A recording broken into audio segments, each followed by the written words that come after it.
बहुत समझदार है, किसान सब जानता है और हम ये जानते हैं कि किसान सब जानता है। प्रश्न सिर्फ इस बात का है कि सब जानते हुए कब खड़े होकर संघर्ष में जुटेगा किसान और हम उसका क्या सहयोग कर सकते हैं। जब दिल्ली की सीमाओं पर सबसे पहले पंजाब से किसान पहुंचे थे तो कोई इस बात का अभ्यास नहीं कर सकता था, उस समय अंदाजा नहीं लगा सकता था कि संघर्ष इतना गहरा और इतना लंबा होगा।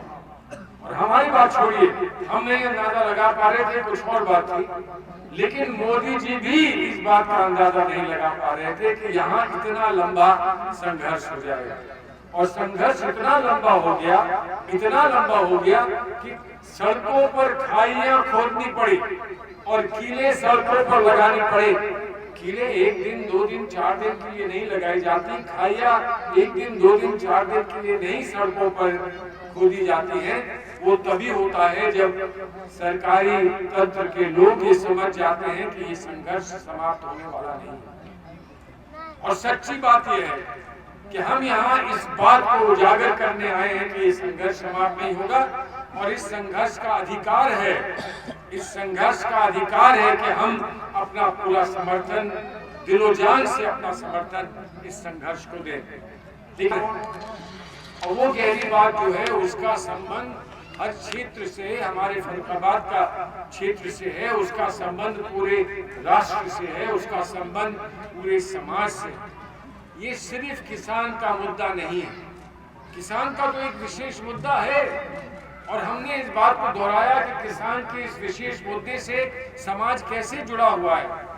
किसान पर अगर ये प्रहार होते रहेंगे, किसान की इस तरह से किसान के पेट पर ये चोट लगती रहेगी तो कल हमारे लिए भी खाने के लिए वो अनाज हमको नहीं मिल पाएगा जो अनाज आज हमको मिलता है। और जो गरीब लोगों को भी इस जो सिस्टम बना हुआ है, जो हमारा समर्थन मूल्य का सिस्टम है, उससे हमको वो अनाज उपलब्ध होता है जो सरकार की ओर से फिर हर कोटेदार के यहाँ से आपको कितना भी गरीब कोई क्यों ना हो उसको मिलता है। शुरू हो गया एक बार फिर ध्रुवीकरण का सवाल नहीं है, फिर सीए क्यों नहीं लागू होना देना नहीं, हम सीए का समर्थन नहीं करते हैं।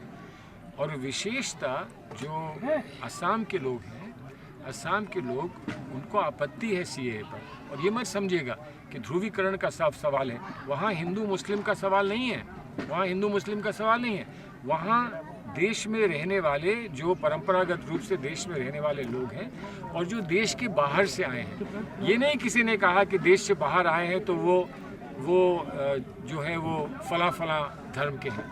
जो भी देश से बाहर आया है और देश के बाहर की भाषा बोलता है उसके बारे में असम के लोगों को आपत्ति है और इसलिए असम में सीए का विरोध हुआ है।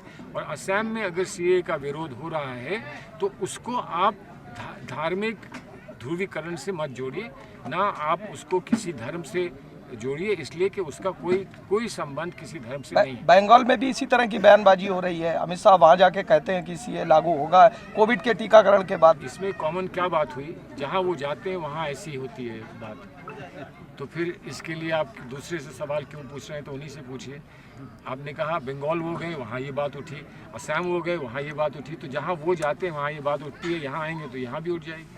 क्या कहते हैं इसको, भस्म सूर कहते हैं।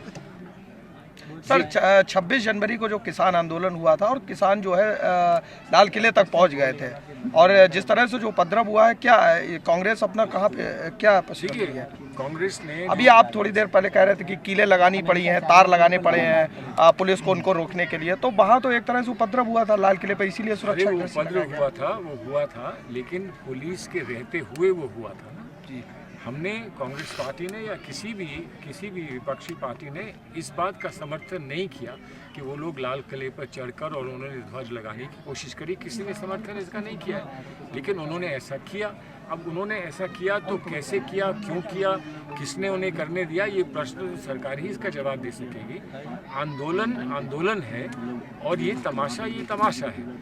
हम किसी इस तमाशे का समर्थन हम नहीं करते हैं, क्योंकि हम मानते हैं कि लाल किले का एक विशेष सम्मान है। लाल किला एक ऐसा स्थान है जो अपनी राष्ट्रीय प्रतिभा से जुड़ा हुआ है, और उस प्रतिभा पर कोई प्रश्न चिन्ह लगाने की कोशिश करता है तो उसका हम समर्थन नहीं कर सकते हैं, हम उसका विरोध करते हैं।